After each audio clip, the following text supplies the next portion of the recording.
تو بلال سید بن گیا، ابو لہب پلید بن گیا، مسجد نبوی کا مؤذن بنا۔ ظہر کی نماز 12 ربیع الاول 7 جون 633 عیسوی 11 ہجری، اللہ کے نبی دنیا سے رخصت ہو چکے ہیں، اور ظہر کی نماز کے لیے بلال چھت پہ چڑھے۔ جب کہا اشہد ان محمد تو روتے روتے روتے آواز بند ہو گئی اور اذان پوری نہ کر سکے، اور تھوڑے مار کے رونے لگے، سارے مدینے والے رونے لگے۔ تو آپ اتر گئے اور کہا میں آج کے بعد قسم کھاتا ہوں کہ آج کے بعد میں اذان نہ دوں گا۔ اور پھر اللہ کے نبی کے تدفین کے بعد ابو بکر صدیق سے اجازت لے کر جہاد میں ملک شام چلے گئے۔ 6 مہینے لوٹ کے نہیں آئے، 6 مہینے گزرے، 1 لاکھ صحابہ نکلے ہوئے تھے جہاد میں، 1 لاکھ، کسی کو خواب نہیں آیا، صرف بلال کو خواب آیا۔ بلال، اللہ کے حبیب خواب میں، بلال یہ کیا بے وفائی، میرے شہر آنا ہی چھوڑ دیا۔ 6 مہینے گزرے ہیں، صحابہ 1 لاکھ کے قریب جہاد میں شام عراق میں جا چکے ہیں، خواب بلال کو آتا ہے، بلال یہ کیا بے وفائی، میرے شہر آنا ہی چھوڑ دیا۔ رات آنکھ کھلی، اونٹنی پہ سوار ہوئے، سوائے پیشاب اور نماز کے نہیں رکے، اور چل سو چل، چل سو چل، چل سو چل، چل سو چل، 7ویں دن مدینے پہنچے، اور ان کو یہ یاد ہی نہیں رہا کہ اللہ کے نبی دنیا سے جا چکے ہیں۔ ویسا عشق سوار تھا اور ایسا وہ خواب دل و دماغ کے حاوی ہوا کہ یہ بھول ہی گئے کہ اللہ کے نبی دنیا سے جا چکے ہیں۔ مدینے میں داخل ہوتے ہی نعرے مارے، یا رسول اللہ میں آ گیا، یا رسول اللہ میں آ گیا۔ جب حجرہ مبارک پر پہنچے تو پھر یاد آیا، او ہو تو جدائیاں ہیں، جدائیاں ہیں۔ پھر بے قرار ہو کر اندر حجرے میں آئے اور چیخنے گئے، یا رسول اللہ میں تو آ گیا، آپ کہاں ہیں، میں تو آ گیا، آپ کہاں ہیں، اور قبر پر گرے اور قبر سے چمٹ کر روتے روتے روتے روتے خشی کی کیفیت طاری ہو گئی۔ نماز کا وقت آ گیا، مسجد ساری بھر گئی، سب کی تمنا کہ آج بلال اذان دے، اور کسی کو ہمت نہیں ہو رہی بلال سے بات کر، تو صحابہ نے حسن حسین کو استعمال کیا، امامین ہمامین، نبی کی آنکھوں کی ٹھنڈک، جنت کے سردار حسن اور حسین، جنت کی عورتوں کی سردار فاطمہ۔ علی تجھے پتا ہے تیرا گھر کہاں ہے جنت میں؟ کہا جی نہیں، کہا جنت میں تیرا گھر میرے گھر کے سامنے ہے۔ تو دونوں کو صحابہ نے کہا حضرت آج بلال سے کہو اذان دیں، اور یہ کسی کے کہنے پر نہیں دیں گے۔ حسین 6 سال کے، حسن 7 سال کے، یہ دونوں معصوم بچے آئے اور حضرت بلال کے سامنے کھڑے ہو گئے، کہنے کہ چچا ایک درخواست کر، کہ میرے بچوں میری تو جان قربان ہے، کیا حکم ہے؟ درخواست نہ کو، حکم کو، کہ جیسے ہمارے نانا کے لیے اذان آج ہمارے لیے تھے۔ تو بلال رضی اللہ عنہ پھوٹ پھوٹ کے رونے لگے، کہنے کہ میں نے قسم کھائی تھی کہ میں اذان نہیں دوں گا، لیکن میں تمہاری خاطر تو جان بھی قربان ہے، قسم تو چھوٹی سی چیز ہے، میں قسم کا کفارہ دوں گا۔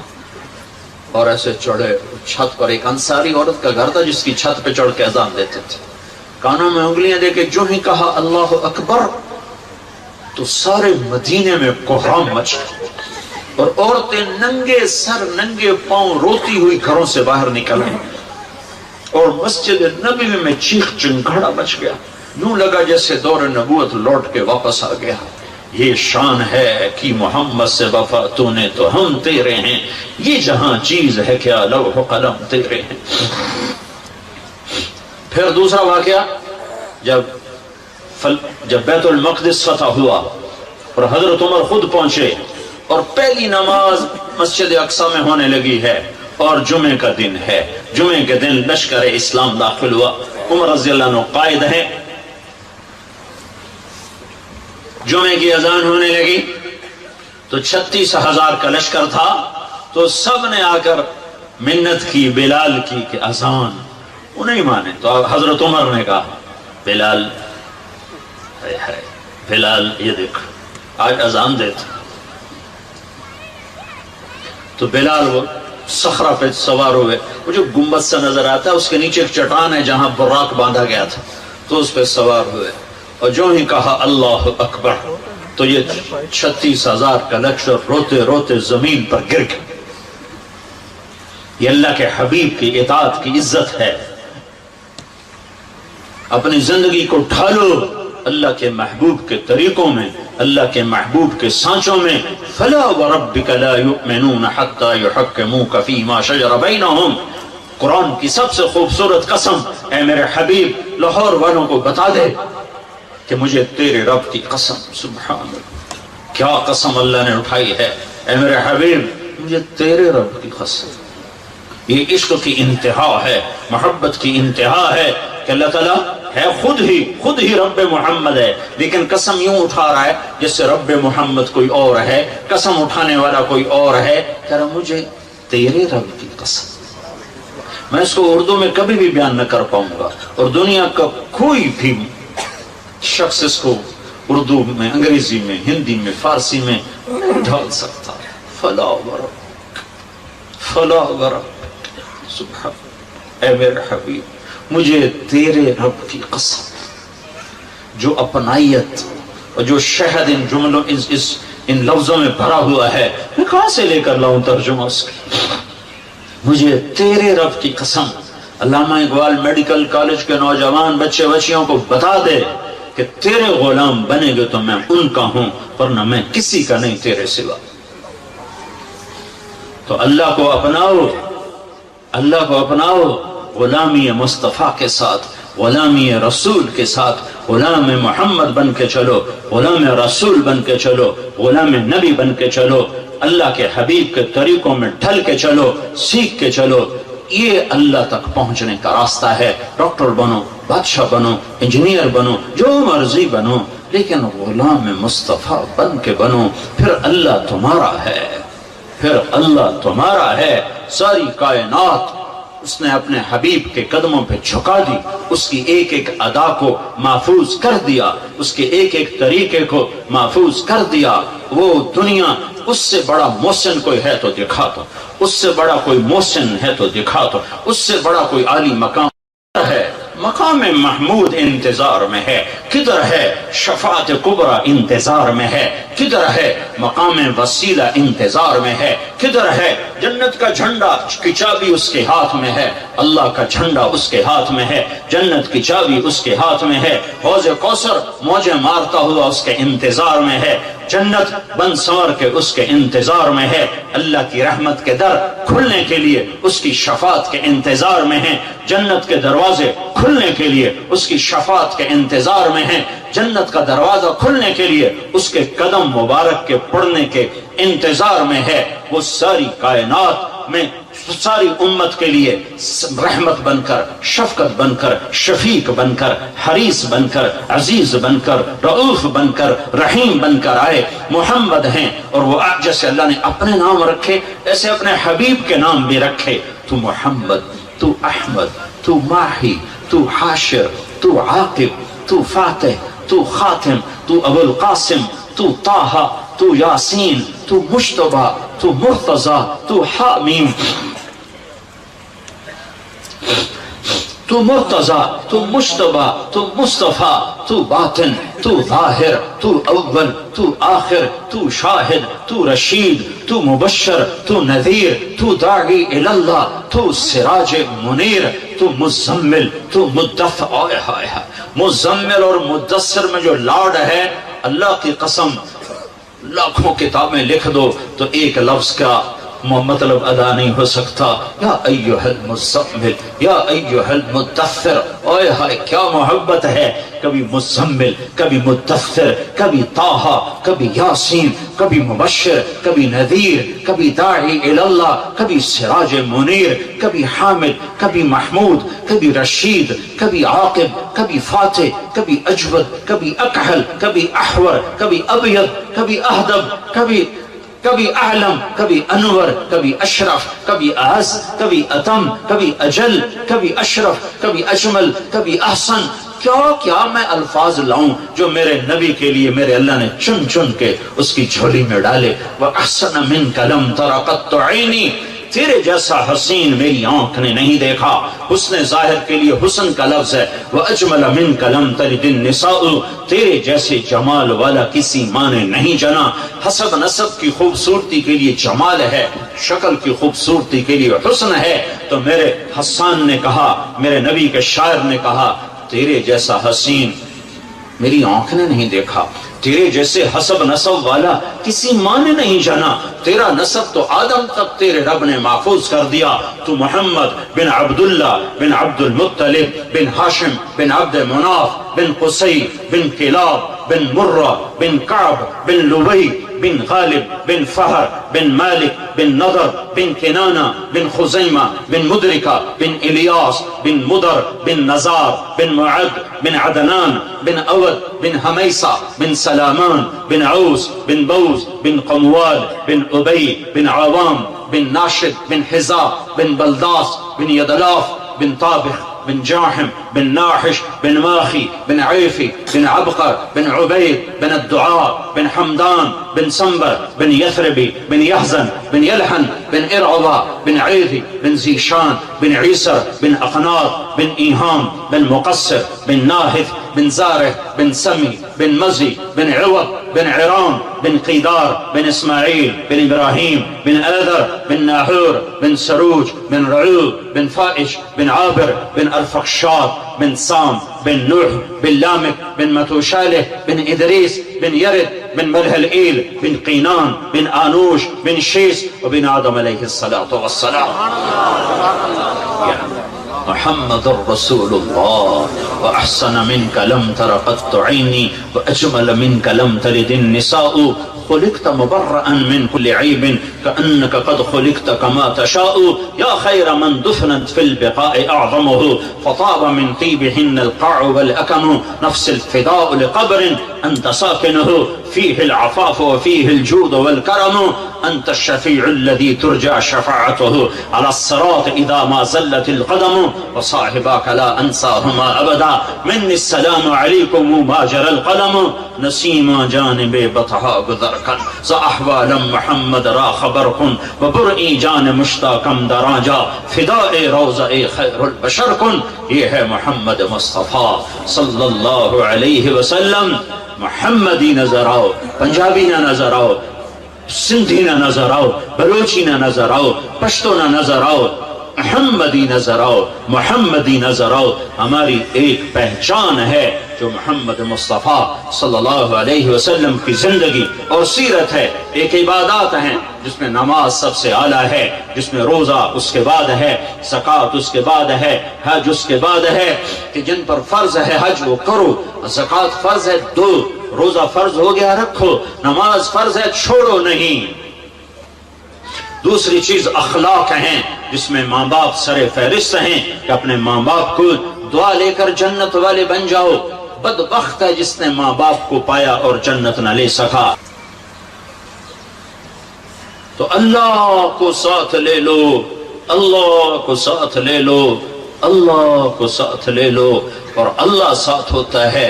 جناب رسول اللہ صلی اللہ علیہ وسلم کی مبارک زندگی اور ترتیب پر یہ کرو گے تو اللہ تمہارا ساتھی ہے. یہ نہیں کریں گے تو دنیا کا کوئی سیاسی طبقہ ہمیں اس بھٹی سے نہیں نکال سکتا, اس دلدل سے نہیں نکال سکتا. ہمارے حکمران تو ہے ہی نہیں, ان بیچاروں کے ہاتھ میں کچھ نہیں ہے.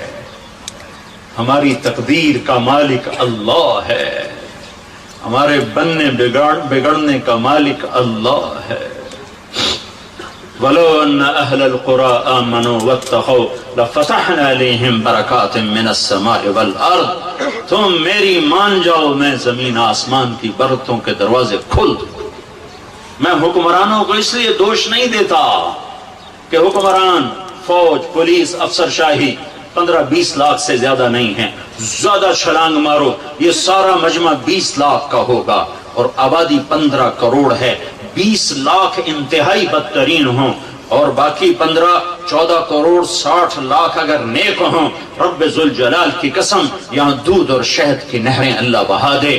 حکمران نہیں, طارق جمیل بگڑا ہوا ہے, تاجر بگڑا ہوا ہے, زمیندار بگڑا ہوا ہے, عورت بگڑی ہوئی ہے، مرد بگڑا ہوا ہے، جوان باغی ہے، بوڑھے باغی ہیں، غریب باغی ہیں، مالدار باغی ہیں، سارے ہم اس کشتی کے ڈبونے میں، صرف ناخدا ملاح کا ہاتھ نہیں ہے، مسافروں کے ہاتھ میں بھی بھرمے ہیں اور اپنی کشتی میں چھید کر رہے ہیں۔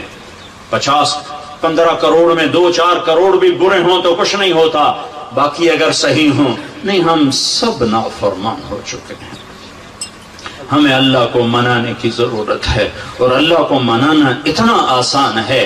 میرا رب کہتا ہے میرے بندہ، میری بندی، چل گناہ کر لے حوصلے گناہ کے، کتنے کر، زمین بھر دے، اور کتنے کر، چاند تاروں کو بھر دے، اور کتنے کر، خلا کو بھر دے، اور کتنے کر، تہ بتہ چڑھ جا، اور کتنے کر، آسمان کی چھت کو اپنے گناہ لگا دے، مجھ سے کروڑوں اربوں سال کی عمر لے اور گناہ کے اسباب لے، اور کرتا کرتا کرتا تہ بتہ تہ بتہ تہ بتہ تہ بتہ آسمان کی چھت کو لگا دے، پھر ایک دفعہ، صرف ایک دفعہ کہہ کے کہ یا اللہ معاف کر دے، تو میں سارے ہی معاف کر دوں۔ میں منتیں نہیں کرواؤں گا، ماں منتیں کرواتی ہے، باپ منتیں کرواتا ہے، میں نہیں کروں، تو کہے گا یا اللہ معاف کر، میں کہوں گا جاؤ معاف کر دیا۔ تو میرے عزیزو، سب جوان بیٹھے ہو، آج توبہ کر کے اٹھو، تبلیغ میں وقت لگاؤ۔ تبلیغ اللہ رسول سے محبت کا بہت بڑا کام ہو رہا ہے، بڑے صدیوں کے بعد ایک کام ملا ہے جو فرقہ واریت سے پاک ہے، جو تعصب سے پاک ہے، جو طعن و تشنیع اور تنقید سے پاک ہے۔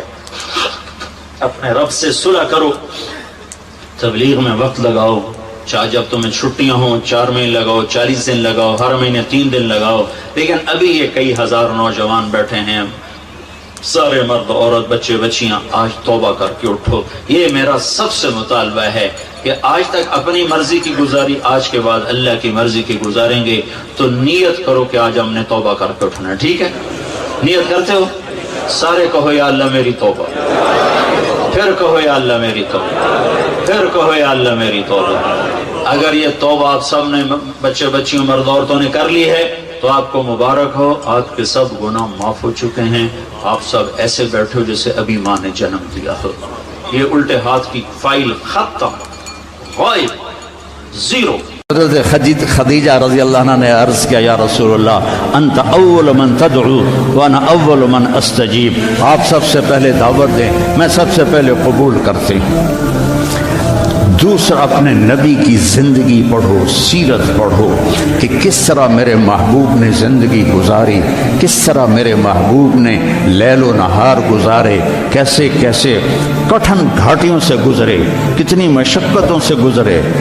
احد کی جنگ میں جب عتبہ بن ابی وقاص نے پتھر مارا جو یہاں لگا، ناک بھی زخمی ہو گیا، دانت بھی ٹوٹ گئے، تو آپ پیچھے گرے، تو ابو عامر خزرج کا اوس کا ایک فاسق تھا، جو جیسے خزرج میں عبداللہ بن ابی تھا سردار بننے والا، تو اوس میں ابو عامر تھا سردار بننے والا، تو وہ بھی منافق ہو گیا، تو اس نے کھڈے کھودے ہوئے تھے مسلمانوں کے آنے سے پہلے، تو اس کھڈے میں آپ گرے، اور یہ جگہ کھڈے کے کنارے کے ساتھ لگی، تو آپ غش کھا بے ہوش ہو گئے، تو صحابہ سمجھے آپ کا انتقال ہو گیا۔ اس وقت آپ کے گرد ابو بکر تھے، عمر تھے، طلحہ تھے، زبیر تھے، علی تھے، اور عبادہ بن صامت تھے، ابو دجانہ تھے، یہ سعد بن الربیع تھے، نعمان بن حارثہ تھے، یہ آپ کے گرد کھڑے ہوئے تھے۔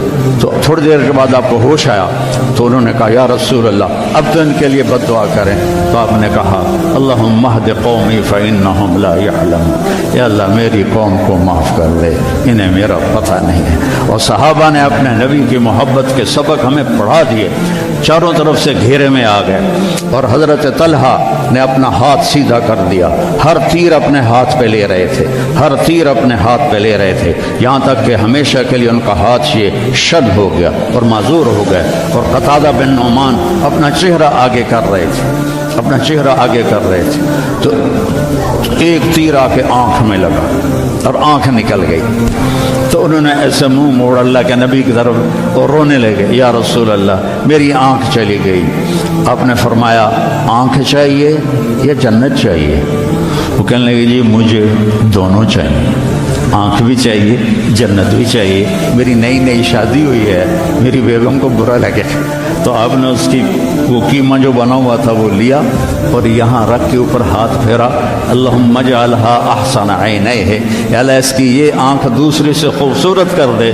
تو وہ جب آنکھیں کھولی تو وہ اس سے زیادہ خوبصورت بن چکی تھی. تو انہوں نے میرے نبی کی زندگی کو اپنا کے دکھایا. موسیٰ علیہ السلام کی قوم پہنچی سمندر کے کنارے, آگے دیکھا سمندر, پیچھے دیکھا فرعون. تو کہنے لگے قال اصحاب موسیٰ انا, پھر لام, پھر مفعول کا صیغہ انا لمدرکون. اس کو میں اپنی زبان میں کہوں, موسیٰ مروا کے ہی چھوڑا نا ہمیں. موسیٰ آپ کا کیا بنے گا یہ کوئی فکر نہیں, ہارون آپ کا کیا بنے گا, اپنے نبی کا کوئی فکر نہیں. موسیٰ مروا کے ہی چھوڑا نا. تو ان کا کلا, تم ہو تو اسی قابل کہ تمہیں جوتے پڑیں, لیکن ان معی ربی سیہدین, اللہ مجھے میرے ساتھ ہے, راستہ دیکھا ہے. اور ہجرت کی رات میرے نبی نکلے تو ابو بکر کبھی آگے چلتے کبھی پیچھے چلتے, کبھی آگے چلتے کبھی پیچھے چلتے. آپ اپنے پنجوں کے بل چل رہے تھے کہ پاؤں کے نشان نہ پڑ جائیں اور کھوجی نہ دیکھ لے. تو پھر آپ نے فرما لگا یا ابا بکر, ابو بکر کیا ہوا ہے, کبھی آگے آ جاتے ہو کبھی پیچھے ہو جاتے ہو. کہا یا رسول اللہ جب مجھے خیال آتا ہے آگے کوئی چھپا ہوا دشمن وار نہ کر دے تو میں آگے ہو جاتا ہوں کہ میرے اوپر آئے آپ پہ نہ آئے, اور جب مجھے خیال آتا ہے پیچھے سے کوئی آ کے حملہ نہ کر دے تو میں بھاگ کے پیچھے ہو جاتا ہوں کہ آپ کے اوپر وار نہ آئے, میرے اوپر آئے. اور پھر جب غار ثور پر پہنچے, جبل ثور, تو آپ چڑھ نہیں سکتے تھے, ساری انگلیوں سے خون نکل رہا تھا, جو کہ آپ ایسے چلے تھے ایسے. ابو بکر نے کندھے پہ بٹھایا اور پورا پہاڑ طے کیا, اوپر لے گئے, آپ کو باہر بٹھایا, سارے سوراخ بند کیے, اور اس کے بعد سوراخ زیادہ تھے تو پگڑی کو اتارا, اس کو پھاڑ کے سوراخ بند کیے. پھر اس کے بعد سوراخ زیادہ تھے, کرتے کو اتارا اور پھاڑ پھاڑ کے سوراخ بند کیے. ایک جس میں سانپ تھا وہاں اپنی ایڑی کو رکھ دیا, کہا مرحباً یا رسول اللہ. آپ اندر آئے تو اندھیرا تھا, آپ کو پتہ نہیں چلا. جب تھوڑی سی روشنی ہوئی تو آپ نے دیکھا نہ کرتا نہ پگڑی. ابو بکر مالک, یہ کیا ہوا ہے, تیرا امامہ کدھر ہے, تیرا کرتا کدھر ہے؟ تو کہا یا رسول اللہ یہ سوراخ تھے, مجھے ڈر ہوا کہ ان میں کوئی چیز آپ کو تکلیف نہ پہنچائے تو میں نے اپنے کپڑے پھاڑ کے سوراخ بند کیے ہیں. تو ایک دم میرے نبی رونے لگے اور ہاتھ اٹھا کر کہا یا اللہ میں ابو بکر سے راضی ہوں, تو بھی اس سے راضی ہو جا اور اسے جنت میں میرا ساتھی بنا تھا. تو ایک دم جبریل آئے, یا رسول اللہ, اللہ تعالیٰ فرما رہے ہیں ہم ابو بکر سے راضی ہو اور جنت میں آپ کا ساتھی بنا دیا. انہوں نے میرے نبی کی زندگی کو یوں سچ کر دکھایا. موسیٰ علیہ السلام کی قوم کو اللہ نے کہا جاؤ ملک شام جا کے عمالقہ سے لڑو.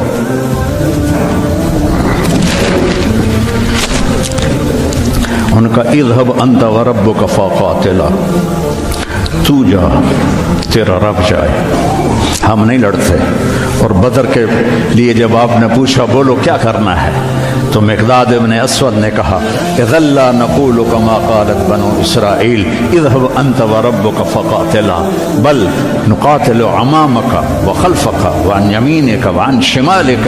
یا رسول اللہ ہم بنو اسرائیل نہیں ہیں کہ کہیں جا اور تو تیرا رب لڑے, ہم آپ کے آگے لڑیں گے, پیچھے لڑیں گے, دائیں لڑیں گے, بائیں لڑیں گے, ہماری لاشوں سے گزر کر وہ جائیں گے.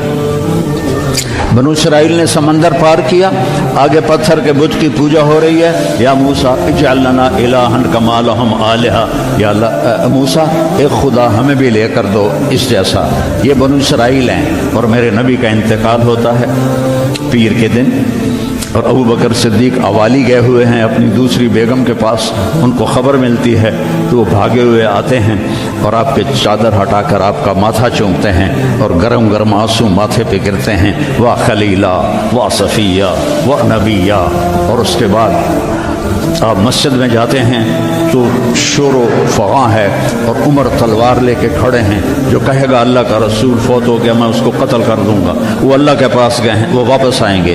تو ابو بکر ممبر پر آئے، کہا عمر اقعد اقعد، کھڑے ہوئے آدمی کو کہنا ہو بیٹھ جاؤ تو اقعد، لیٹے ہوئے آدمی کو کہنا ہو بیٹھ جاؤ تو اجلس۔ یہ حسن عربی ہے کہ ہر حیت کے لیے الگ لفظ ہے، کھڑے کے لیے اقعد، لیٹے ہوئے کے لیے اجلس۔ عمر اقعد، کہا نہیں بیٹھوں گا۔ تو پتہ چل گیا کہ جوش میں ہے، ممبر پر آئے، ایھا الناس من کان یعبد محمدا فإن محمدا قد مات، جو محمد کی پوجا کرتے تھے وہ سن لو کہ انہیں اللہ نے بلا لیا، ان کا انتقال ہو گیا۔ ومن کان یعبد اللہ فإن اللہ حی لا یموت، وہ جو ایک اللہ کی پوجا کرنے والے ہیں ان کا رب زندہ ہے، موت سے پاک ہے۔ میرے نبی نے ایسے لوگ تیار کیے جنہوں نے میرے نبی کی زندگی کو سچ کر دکھایا اور جانوں کے نذرانے پیش کر کے آپ کی زندگی کو دنیا میں زندہ کیا۔ اس لیے واحد جماعت ہے صحابہ کی جن کی زندگی میں ان کو جنت کے وعدے کر دیے گئے، کلن وعد اللہ الحسنی۔ اس میں سابقین بھی اور لاحقین بھی، سب کے لیے جنت کا اللہ تعالیٰ نے وعدہ فرما دیا ہے۔ ایک امت تیار کی، ایک امت تیار کی۔ سارے قرآن نہیں پڑھے ہوئے تھے، حضرت خالد بن ولید نے فجر کی نماز پڑھائی، تھوڑی سی آیات ایک جگہ سے پڑھی، تھوڑی سی ایک جگہ سے، تھوڑی سی ایک جگہ سے، اس طرح کر کے انہوں نے نماز مکمل کی۔ اور نماز کے بعد کہنے لگے لقد شغلنی الجہاد عن القرآن، بھائی معاف کرنا، جہاد کی وجہ سے میں تو قرآن بھی نہیں پڑھ سکا، لیکن بنے کیا وہ بنے کیا؟ موتا کی جنگ ہے اور میرے نبی کے سامنے منظر کھل چکا ہے۔ آپ نے فرمایا تھا جب چلے تھے کہ پہلا امیر زید بن حارثہ ہوگا، یہ شہید ہو تو پھر جعفر بن ابی طالب ہوگا، یہ شہید ہوں تو پھر عبداللہ بن رواحہ ہوں گے، یہ شہید ہوں تو پھر جسے مرضی بنا لینا۔ ایک یہودی سن رہا تھا، کہنے لگا اعتراض گئے، یہ گئے، یہ نہیں زندہ تھے۔ تو اور وہاں 1,00,000 رومی اور 3,000 صحابہ۔ آپ رک کیوں گئے تھے؟ کہا وہ تھوڑا سا اس کے دل میں کھٹک آئی تھی، اس لیے جنت میں جانے میں تھوڑی دیر ہو گئی۔ اب جھنڈا گر گیا، ثابت ابن اکرم نے جھنڈا اٹھایا، کون لے گا یہ جھنڈا؟ انہوں نے کہا تو لے، تو بدری صحابی ہے، تو لے۔ کہا نہیں میرے بس کا نہیں ہے۔ کسی نے آواز دی خالد کو دو۔ خالد کی پہلی جنگ تھی، صلح حدیبیہ کے بعد ایمان لائے، اور ان کی پہلی جنگ تھی۔ وہ فرمانے لگے بھائی میں تو ابھی مسلمان ہوا ہوں، کسی اور کو جھنڈا دو۔ کہا نہیں، سب نے کہا بس خالد خالد۔ انہوں نے ایک ہاتھ میں جھنڈا لیا، جب یوں تلوار کو جب اٹھایا نا تو میرے نبی نے فرمایا ثم صلی اللہ سیفا من سیوفہ، اب اللہ نے اپنی تلواروں میں سے ایک تلوار کو نعم سے باہر نکالا ہے، اور انہوں نے ساری رومیوں کی فتح کو شکست میں تبدیل کر دیا۔ 9 تلواریں ان کے ہاتھ سے ٹوٹیں لڑتے لڑتے، اور اتنا رعب چھا گیا کہ پورے روم میں دہشت پھیل گئی خالد ابن ولید کی۔ یہ لوگ میرے نبی نے تیار کیے تھے، ایک امت بنائی تھی، یہ میرے نبی کا عظیم ترین کارنامہ ہے، اور اولین اور آخرین کا سب ایک جذبہ تھا۔ حضرت عمر کی مجلس میں ابو سفیان، اکرمہ بن ابی جہل، حارث بن ہشام، سہیل ابن عمر بیٹھے ہوئے ہیں۔ تو حضرت بلال آ گئے، کہنے لگے آپ لوگ تھوڑا پیچھے ہو جاؤ۔ پھر حضرت عمار آئے، آپ نے کہا آپ لوگ تھوڑا پیچھے ہو جائیں۔ پھر حضرت صہیب آئے، آپ نے کہا تم لوگ تھوڑا پیچھے ہو جاؤ۔ پھر حضرت مقداد آئے، آپ نے کہا تم لوگ تھوڑا پیچھے ہو۔ پیچھے ہوتے ہوتے جوتیوں پہ جا بیٹھے، مہاجرین اولین کو آگے بٹھایا۔ تو یہ غصے سے باہر نکل آئے، اور ابو سفیان کہنے لگے دیکھتے ہو عمر نے ہمارے ساتھ کیا کیا ہے؟ تو سہیل ابن عمر کہنے لگے صحیح کیا ہے، وہ ہم سے پہلے ایمان لائے تو وہ آگے نکل گئے، ہم بعد میں ایمان لائے تو ہمیں تو پیچھے ہی رہنا ہے۔ تو کہنے لگے اگر آخرت میں پیچھے رہ گئے تو پھر کیا ہوگا؟ یہ فتح مکہ کے مسلمان ہیں، فتح مکہ کا۔ پھر کیا ہوگا؟ تو سارے گھبرا کے حضرت عمر کے پاس آئے کہ ہم نے دیکھ لیا ہے جو تو نے کیا ہے، ٹھیک کیا ہے، چلو ہم پیچھے رہ گئے ہیں، لیکن کوئی طریقہ بتاؤ کہ آگے نہیں بڑھ سکتے تو جنت میں ساتھ تو ہو جائے۔ تو انہوں نے فرمایا انہوں نے جہاد میں جان دی تھی، تم بھی جانے لگا دو تو تم بھی ان کے ساتھ ہو جاؤ گے۔ تو 400 قریشی سردار مکہ سے نکلے، 400، اور حارث ابن ہشام ابو جہل کے چھوٹے بھائی ہیں، اتنے ہر دل عزیز تھے۔ جب یہ نکلے تو سارا مکہ چھوڑنے باہر آیا، وہ سب رو رہے تھے، بچے بچیاں مرد عورت۔ تو حارث ابن ہشام کھڑے ہو گئے، کہنے لگے یا اہل مکہ، اے اہل مکہ، اللہ کی ذات کی قسم، مکے سے محبوب کوئی شہر نہیں، تم سے محبوب کوئی لوگ نہیں، لیکن ایک داعی نے آواز لگائی، اس پر ہمارے غلاموں نے لبیک کہا۔ آج وہ اتنا آگے جا چکے ہیں کہ اگر ہم یہ سارے مکے کے پہاڑ سونا بنا کے خرچ کر دیں تو ان کے ایک مٹھی جو کا اجر بھی نہیں پا سکتے۔ تم اپنی جانوں کا نذرانہ پیش کریں گے کہ آگے نہیں تو برابر تو ہو جائیں۔ تو یہ سارے سرداران تشریف لائے، اجنا دین کی جنگ ہو رہی تھی، اس میں شرکت کی، اس میں فتح ہوئی۔ پھر یرموک کی جنگ ہوئی جو فیصلہ کن جنگ تھی، جس نے شام کا فیصلہ کر دیا ہمیشہ کے لیے۔ 9 دن یہ جنگ چلتی رہی، کبھی ایسے کبھی ایسے، کبھی ایسے کبھی ایسے، اور ایک دن ایسا ہوا کہ مسلمان صحابہ دبتے دبتے دبتے عورتوں کے خیموں تک آ گئے، اتنے قدم اکھڑے کہ عورتوں کے خیموں تک آ گئے۔ تو حضرت اکرمہ رضی اللہ تعالیٰ عنہ نے اپنی تلوار کی نیام کو توڑ دیا اور لوہے کے ٹوپی کو اتار کے پھینک دیا، کہا من یبایعنی علی الموت، یا اللہ ہمیں موت دے گا یا فتح دے گا۔ تو حضرت خالد بن ولید اور اکرمہ رشتہ دار ہیں، تو خالد بن ولید نے ان کا ایسے ہاتھ پکڑ لیا، نا نا نا نا نا نا، ابھی تمہاری ہمیں ضرورت ہے، یہ نہ کرنا یہ نہ کرنا۔ تو انہوں نے کہا الیک عنی، دور ہو جاؤ مجھ سے، انی و ابی کان من اشد الناس عداوۃ لرسول اللہ و افر منکم اليوم، میں اور میرا باپ ساری زندگی دشمن اسلام رہے، آج ہی تو داغ دھونے کا وقت آیا اور میں بھاگ جاؤں۔ ان لک سابقۃ، تو مجھ سے پہلے ایمان لا چکا ہے اور آگے بڑھ چکا ہے، پیچھے ہٹ جا، میرے راستے میں حائل نہ ہو۔ تو سب سے پہلے ان کے بیٹے عامر بن اکرمہ نے بیعت کی، پھر حارث بن ہشام، سہیل بن عمر، زرار بن اوزر، ابو سفیان بن حرب، ان سارے سرداروں نے بیعت کی، اور سب نے اپنے خود لوہے کی ٹوپیاں پھینک دیں اور تلواروں کی نیامیں توڑ دیں اور شیر کی طرح حملہ آور ہوئے۔ وہ سارے روم کو پلٹا کے پیچھے پھینک دیا، اور جب روم کے قدم اکھڑ گئے تو خالد بن ولید فوراً بھاگے بھاگے واپس آئے کہ میں پتہ کروں کہ اکرمہ کس حال میں ہے اور عمر کس حال میں، رشتہ ایک مخزومی ہے نا دونوں۔ تو جب عمر کو دیکھا تو وہ ختم ہو چکے تھے، جب اکرمہ کو دیکھا تو ان میں کچھ سانس باقی تھا، تو انہوں نے ان کا سر اپنی گود میں لیا اور منہ میں تھوڑا پانی ٹپکایا اور ان کے بیٹے عمر کا سر یہاں رکھ لیا، یہاں۔ تو ان کی آنکھیں کھلی کر قول کہ میں خالد ہوں۔ کہ کیا کیا اللہ تعالیٰ کہ اقر عینک، اپنی آنکھیں ٹھنڈی کر، اللہ نے فتح دی۔ کہ اچھا عمر کو کہہ دینا جو تم نے کہا تھا وہ ہم نے کر دیا، جو تم نے کہا تھا وہ ہم نے کر دیا، اور جان نکل گئی۔ تو حضرت خالد بن ولید کو حضرت عمر پہ غصہ آ گیا۔ عرب جب غصے میں بولتے تھے تو ماں کے نام سے پکارتے تھے، اور جب اچھے ماحول میں ہوتے تھے تو باپ کے نام سے پکارتے تھے۔ تو یہاں حضرت خالد کہنے لگے کلا زعم ابن الحنتمہ اللہ نستشہد۔ حنتمہ حضرت عمر کی ماں کا نام ہے، حنتمہ کا بیٹا اب یہ نہیں کہہ سکتا کہ سرداروں نے جان قربان نہیں کی۔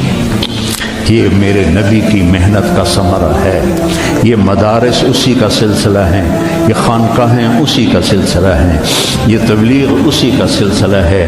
لیکن بیٹو، صرف کتابیں پڑھنے سے تربیت نہیں ہوتی، اہل اللہ کی تربیت میں رہو، ان کے ساتھ اپنے اندر کی گندگیاں نکالو، تبلیغ میں وقت لگاؤ۔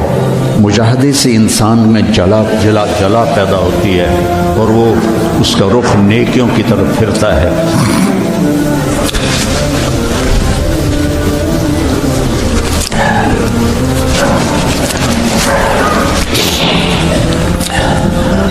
تو نیت کرتے ہو سارے؟ چند باتیں کہتا ہوں۔ اپنے اس ماحول میں غیبت کسی کی نہ کرو نہ سنو۔ غیبت اشد من الزنا، غیبت زنا سے زیادہ سخت کام ہے۔ غیبت نہ کرو کسی کی۔ کئی لڑکے بہت ہی نیچے چلے جاتے ہیں، اپنے استادوں کی غیبت کرتے ہیں، یہ محروم ہو جائیں گے، یہ کبھی بھی علم حاصل نہیں کر پائیں گے۔ تو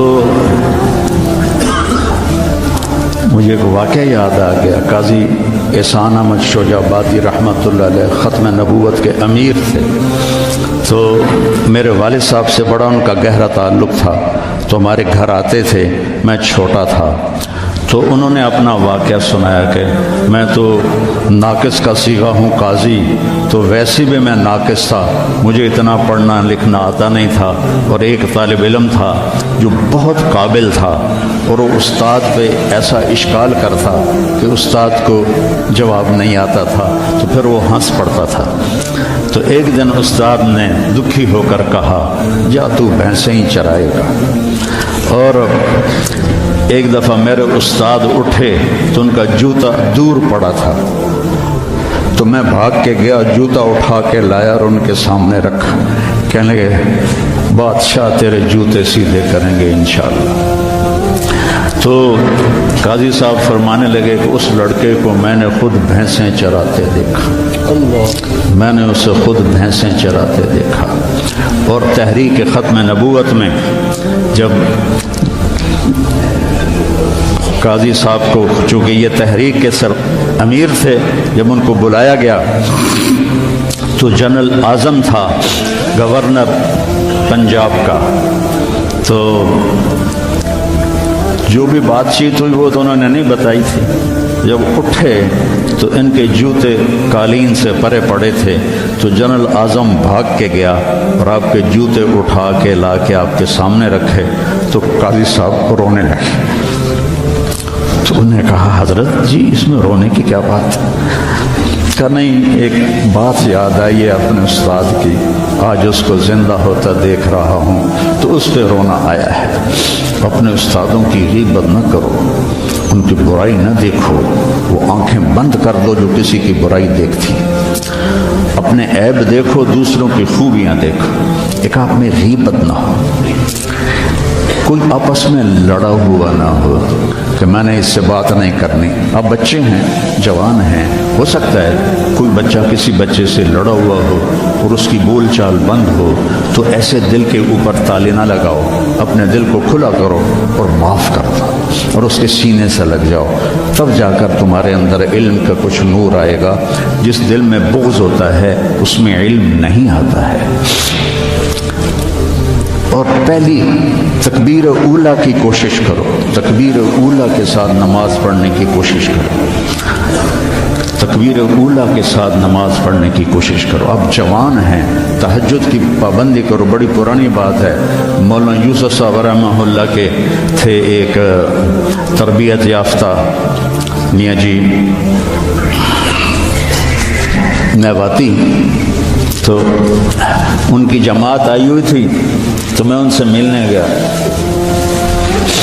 مجھ سے کہنے لگے، مولوی صاحب اگر اپنی بات میں اثر پیدا کرنا ہے تو رات کو اٹھنا سیکھ لے، اگر اپنی بات میں اثر پیدا کرنا ہے تو رات کا اٹھنا سیکھ لے۔ یہ آپ سے بھی کہتا ہوں کہ رات چاہے 2 نفل پڑھ لو، لیکن رات کو اٹھ کر قم اللیل الا قلیلا نصفہ او انقص منہ او زد علیہ ورتل القرآن ترتیلا. یہ رات کا اٹھنا، ان ناشئۃ اللیل ہی اشد وطئا واقوم قیلا ان لک فی النہار سبحا طویلا واذکر اسم ربک وتبتل الیہ تبتیلا. رات کا اٹھنا یہ آپ کے اللہ سے ملا دے گا. آپ آپس میں نفرت نہ ہو، آپس میں نفرت نہ ہو، آپس میں کسی سے بول چال بد نہ ہو، کسی استاد کی بے اکرامی نہ ہو. پھر چاہے تمہارے کچے پچے سبق بھی ہوں گے نا، جب اللہ کام لینے کا ارادہ کرتا ہے پھر کچا پکا نہیں دیکھتا، پھر اسے قبول کرتا ہے. مولانا تعالی شاہ بخاری رحمہ اللہ نے دورہ نہیں پڑھا تھا، صرف مشکات تک پڑھا تھا. تو وہ جب کبھی علماء میں بیان ہوتا، اس جیسا تو کوئی خطیب ہندوستان میں تو کم از کم آج تک نہیں آیا. وہ کہتے علماء کرام مجھے تو مشکات ہضم نہیں ہو رہی اور میں گلی گلی پھر رہا ہوں، تم سارے دورے پڑھ کے آرام سے بیٹھے ہوئے ہو. یہ ان کا ایک جملہ مجھے سنایا ہمارے استاد مولانا ظفر صاحب رحمہ اللہ، فوت ہو گئے. پھینگی میں ان کا مدرسہ تھا جامعہ خالد بن ولید. تو بچوں آپس کی محبت سے رہو، اپنے سبق کے ساتھ انصاف کرو. مولانا منظور صاحب آپ کے بہت بڑے محسن اور ہمارے مکتب فکر کا بہت بڑا یہ سرمایہ ہے. تو ان کی دل سے محبت کرو. یہ چیزیں محبت سے منتقل ہوتی، محبت سے چیزیں منتقل. یہ ٹیلی فون نہیں، 2 ایسے کرتے ہیں یا یوں ایسے لگاتے ہیں تو سارا ڈیٹا دوسرے فون میں چلا جاتا ہے کہ نہیں؟ سارا ڈیٹا چلا جاتا ہے. یہ وہ فون ہے، ان کے ساتھ جڑو گے تو ان کا ڈیٹا تمہارے اندر چلا جائے گا، کسی کی دعا لگ جائے گی. ایک دفعہ واقعہ سنا کے میں بس کرتا ہوں. میں مدرسے کا امیر تھا رائمنڈ میں، تو مجھے سارے دن کی کارگزاری سنانی ہوتی تھی مولانا احسان صاحب کو، جو آج کل بہت علیل ہیں. تو میں برآمدے میں کھڑا تھا، سردیوں کے دن تھے. تو مولانا عبد الرحمن صاحب رحمۃ اللہ علیہ میرے استاد تھے، سب سے شفیق. وہ برآمدے میں ان کا بستر ہوتا تھا، مولانا احمد بٹلہ وہ. تو انہوں نے کروٹ بدلی اور کیا ہائے زور سے. تو احمد بٹلہ صاحب فرمانے لگے مولوی صاحب خیریت ہے، کیا ہوا؟ کہنے کہ سر میں بڑا درد ہے.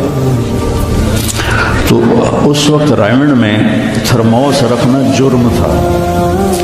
تو 2-3 لڑکے تھے جنہوں نے چھپا کے رکھا ہوا تھا، تو مجھے پتا تھا. تو میں اسی وقت اڑ کے گیا اور اس سے میں نے کہا تھرموس دو. انہوں نے کہا وہ وہاں چھپا کے رکھا ہے. میں نے وہ لیا اور بغل میں دبا کے اوپر چادر لے لی. سردیوں کا زمانہ تھا. مولانا تشریف لائے، ان کے ساتھ میں ان کے گھر تک گیا، ان کو کارگزاری سنائی. وہ اندر گئے، میں نے وہیں سے دیوار سے چھلانگ لگائی. یہ 72-73 کی بات ہے، جب کوئی بازار نہیں تھا رائمنڈ میں. 2-3 صرف چھوٹے چھوٹے ہوٹل تھے اور 10 بجنے والے تھے اور اس وقت سناٹا ہوتا تھا. میں نے کہا یا اللہ چائے بھی مل جائے اور سر درد کی گولی بھی مل جائے تو آج میرا کام بن جائے. تو میں نے سارا دیکھا تو سب ہوٹل بند. ایک ہوٹل بند تھا لیکن تھوڑا سا کیواڑ کھلا ہوا تھا اور اندر سے روشنی آ رہی تھی. وہ انور نام کا ایک ساتھی تھا مرحوم، اس کا ہوٹل تھا. میں اندر گیا، میں نے کہا بھائی انور چائے چاہیے. کہا بھائی میں تو تھک گیا ہوں سارا دن، تو خود بنا لے. تو وہ اسٹوو ہوتا تھا ہوا والا، وہ میں نے چائے بنائی، تھرموس میں ڈالی. میں نے کہا کوئی سر درد کی گولی ہے تیرے پاس؟ اب چائے کے کھوکھے پر کھوکھا سر درد کی گولی کا کیا کام ہے؟ کہنا کہ وہ پھٹے پر دیکھو شاید کوئی پڑی ہو. تو میری تقدیر میرا ساتھ دے رہی تھی. میں نے دیکھا تو ایک ساری ڈان ہوتی تھی اس وقت، وہ سر درد کی گولی تھی جیسے آج کل پیناڈول ہے، وہ ساری ڈان پڑی تھی. میں نے کہا لے بھائی آج کام بن جائے. میں نے وہ لی اور دوڑ لگائی اور جب مولانا چادر لے کے پڑھتے تو میں نے ایسے پاؤں دبائے. تو انہوں نے سر سے رضائی ہٹائی، مجھے دیکھا کیا بات؟ میں نے کہا جی یہ چائے ہے، یہ گولی ہے، آپ کھا لیں آپ کے سر میں درد. تو ان کے منہ سے کلمات نکلے،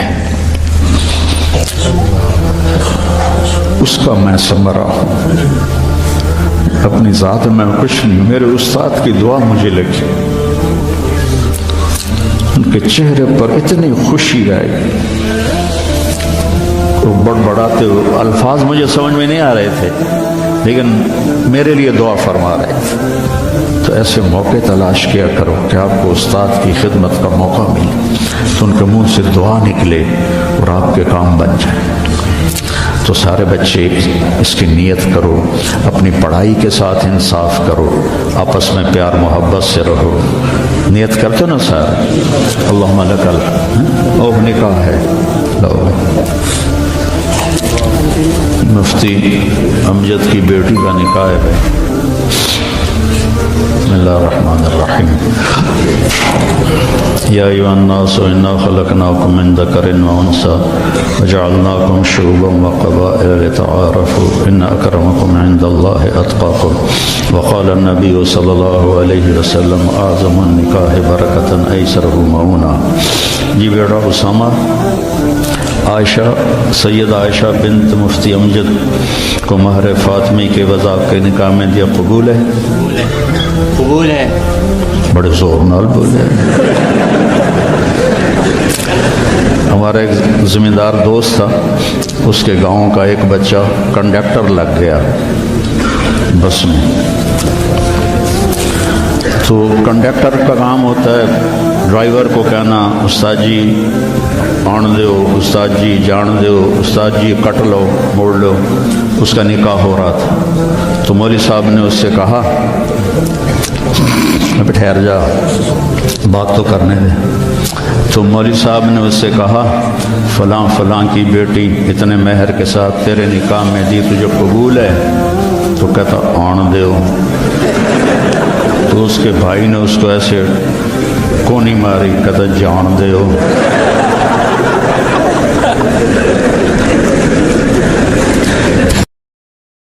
کونی ماری، کہتا جان دیو۔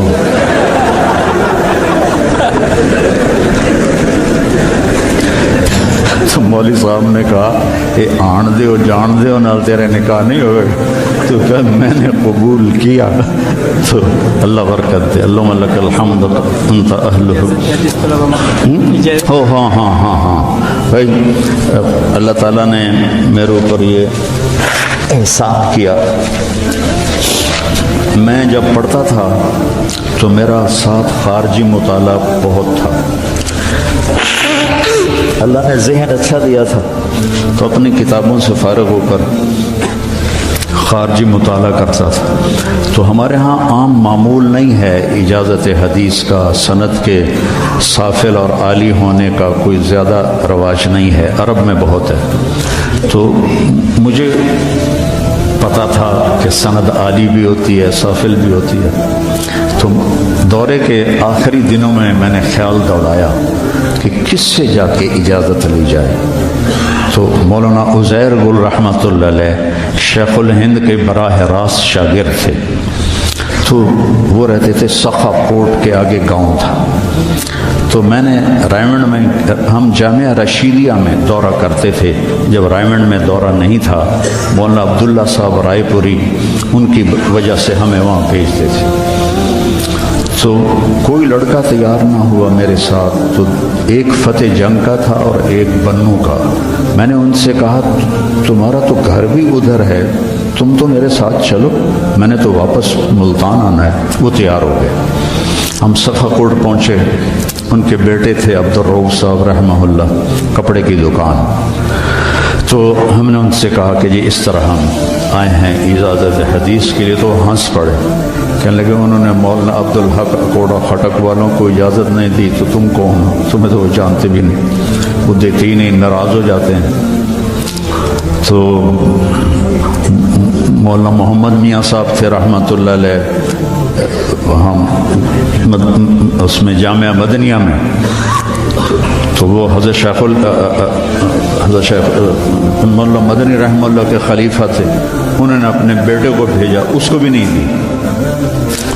ہم نے کہا یا پھر ہماری ملاقات کرا دیں، ان کا چلو ملاقات کرا دیتا ہوں۔ تو تو ہم نے کیا کیا، پہلے گئے مسجد میں 2 نفل پڑھ کے اس کا ثواب مولانا کو ہدیہ کیا، مولانا زہر گل صاحب کو، کہ یا اللہ ان کا دل نرم کر دے اور یہ ہمارا تحفہ ان تک پہنچا دے۔ تو آ گئے۔ میں نے 2 شخصیتوں کو وجاہت کے لحاظ سے ایسا دیکھا ہے کہ ایسا اور کوئی نہیں دیکھا۔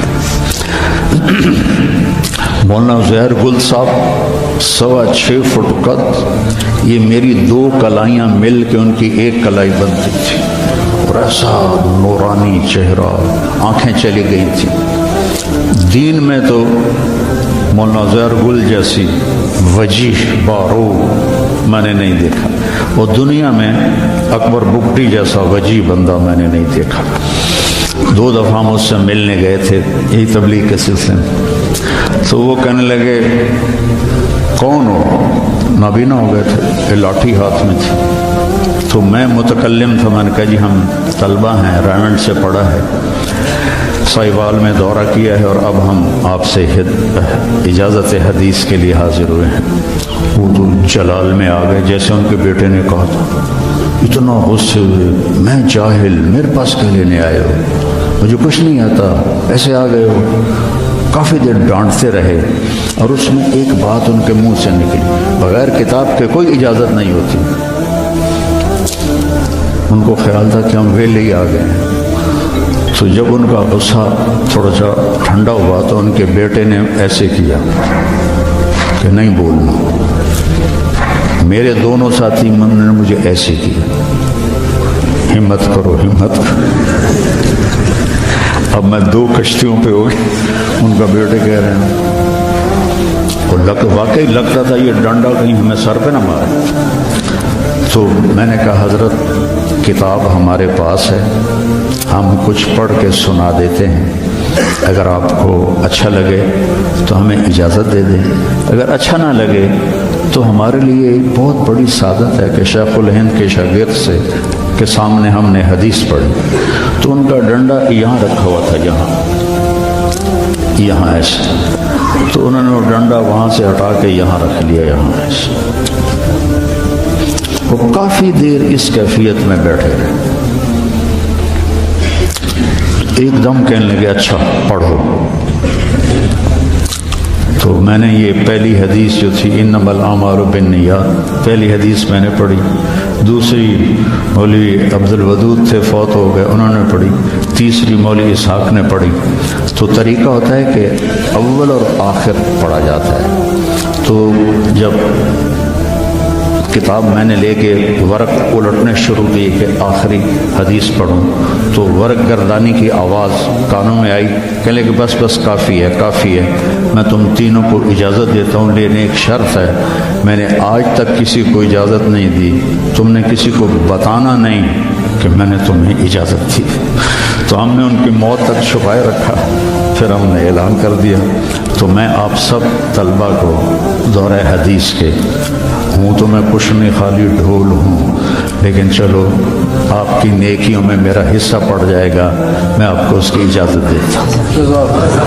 اللہم لک الحمد کما انت اہلہ فصل علی محمد کما انت اہلہ وفل بنا ما انت اہلہ انک اہل التقوی و اہل المغفرہ۔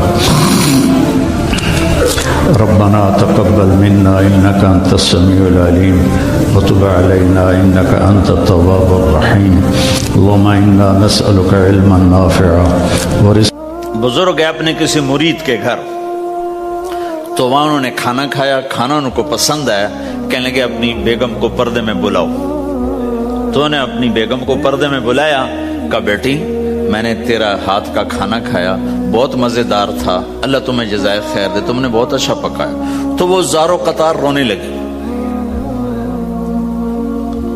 تو انہوں نے پوچھا بیٹی کیا ہوا، میں نے تو کوئی ایسی بات نہیں کی۔ کہ نہیں حضرت آپ کی بات پہ رونا نہیں آیا، رونا اس پر آیا ہے کہ 30 سال سے میں اس شخص کے ساتھ رہ رہی ہوں، کبھی ایک دفعہ اس نے میرے ہاتھ کے پکے کی تعریف نہیں کی۔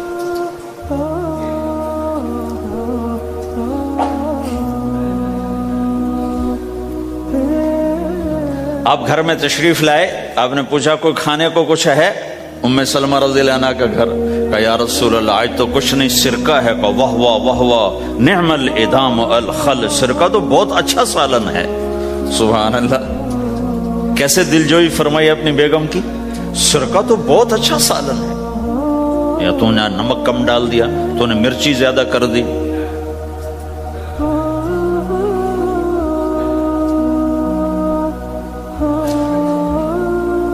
ہم رائمنڈ میں پڑھتے تھے نا, تو پکانا ہمارے ذمے ہوتا تھا, تو ہمیں پتا کہ پکاتے ہوئے کیا گزرتی.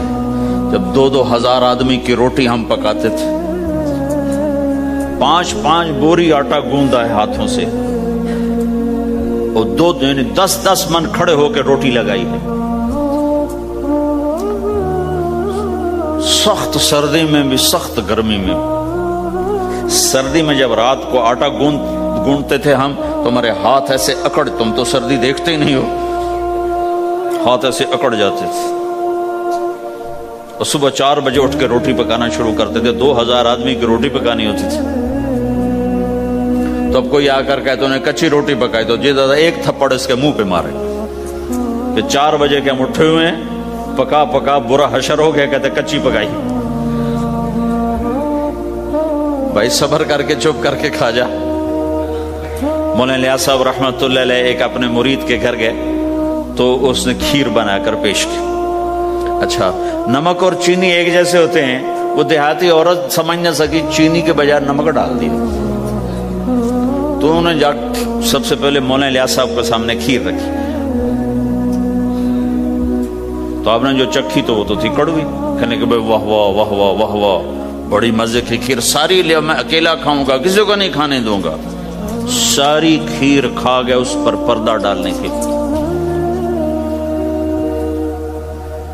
وہ تو جب انہوں نے کہا مولانا الیاس کا بچا ہوا تھوڑا سا, میں جب چکھا تو کڑوا سا, ہائے مر گئی, یہ تو سارا نمک ڈالا ہوا تھا.